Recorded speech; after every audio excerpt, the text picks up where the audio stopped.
Ange Postecoglou has an interesting resume. Winning stuff in each... so he normally says he wins stuff in second seasons, but when he got to Celtic, that phenomenon changed. I think he won a couple of... He won 5 trophies with Celtic. Yeah.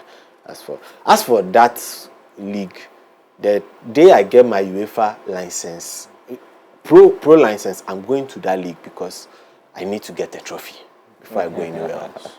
Why are you guys smiling? but let's talk about Ange Postecoglou. He says he only knows one way to play football, and that's exactly what he has been doing. And even going down by a man, he still plays high line against Chelsea. Gets walloped. Bam, bam, bam, bam, bam. Chelsea beats him.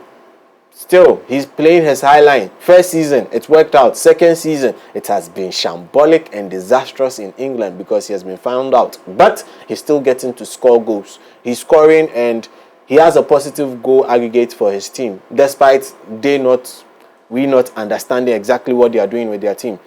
Is Ange the man to take Tottenham Hotspur, the Lily Whites, to the promised land? He may be the man to take the Lily Whites to the promised land. I mean, this has been a woeful season for Postecoglou and Tottenham Hotspur. Manchester United too, the same thing. But then every time you have an opportunity to redeem yourself, and then an opportunity has presented himself, he stated emphatically that he believes it. He wouldn't say it if he doesn't believe it, that every second season in the team that he goes, he performs it. And then you never know, it might come to play tonight too.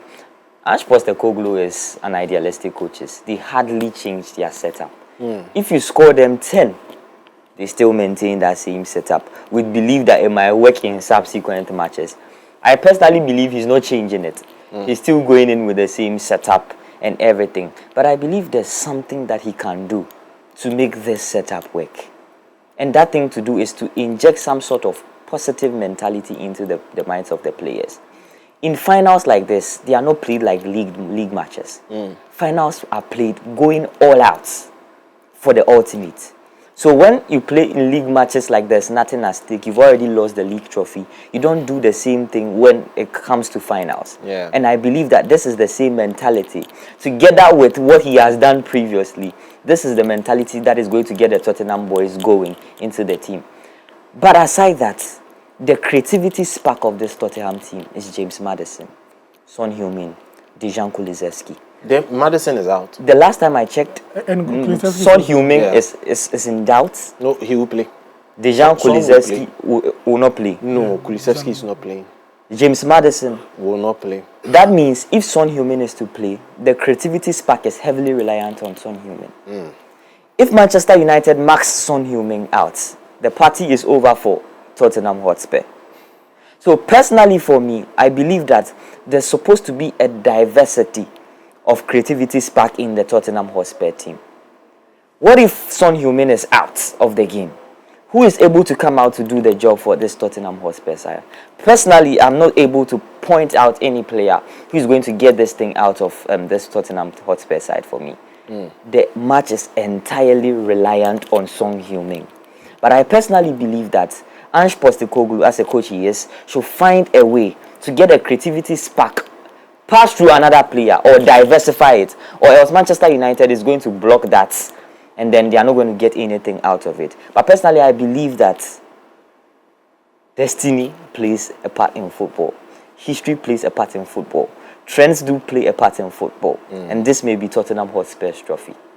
Maybe their trophy, but would you agree that their midfield is where the major problem for the team is? Yes, that is very true.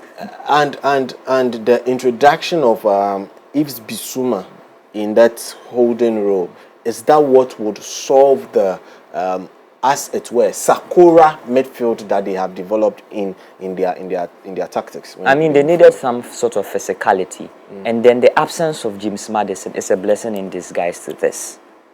James Maddison is the creativity spark for them in the midfield.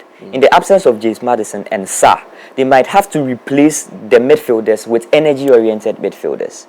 That is going to keep the Manchester United midfield also very, very, very busy. So if they get some sort of energy in that midfield, they prevent the Manchester United team from having that control of possession in that midfield. and then they decide to attack from the flanks from there. So even though that creativity spark in James Maddison is out, I believe that they can capitalize on it and turn that midfield from a creative one to an energy-oriented one.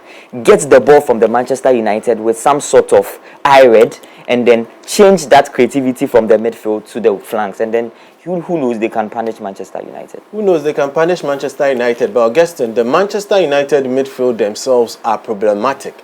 Would you, as a coach, opt to play a Mason Mount in this game?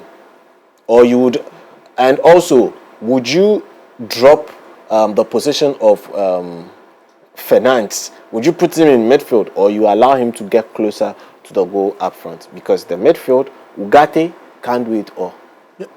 Sedi, I believe with Bruno Fernandes, it is best if he's being given a free role in a game like this, where he would contribute to the defensive setup when it's needed, and then contribute to attacking threat also when needed.